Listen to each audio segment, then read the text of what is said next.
10 से 15 हजार रुपया अहाँ के साउंड में चल जाए छे, गाड़ी में लगभग 10 हजार रुपया भाड़ू चल जाए छे, मतलब 25 हजार रुपया यह चल जाए छे। आ आब जोड़ियो कि 15 से 20 टा कलाकार रहे छे, म्यूजिशियन 4 गो रहल, 2टा जेंट्स गायक है, 1टा गायिका है, 1टा अनाउंसर है, डांस में 4 आदमी के ग्रुप रहे छे, 2 लड़का 2 लड़की, आ कॉमेडी में 3 आदमी रहल जी, 2टा जेंट्स 1टा मतलब एक कलाकार के 10,000 से बेसी होवा के छाट काटने बहुत भेले 10,000।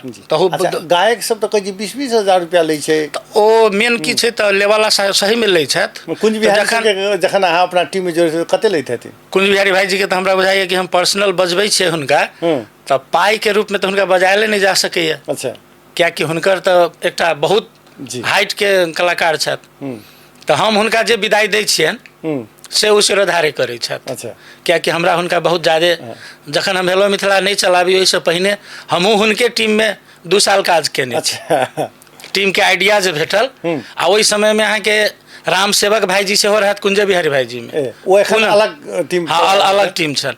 आ तकरा बाद पूनम सेहो रहे वही में, हम रही। तकरा बाद एकटा तो कलाकार अपन सबके दिवंगत भ गेल शंभू कर्ण, हम शंभू और दुनू बच्चा हम काजल बिट्टू के लऽ कऽ जाई कुंज बिहारी भाईजी के टीम में, बहुत दूर दूर तक कार्यक्रम सब केलहुँ।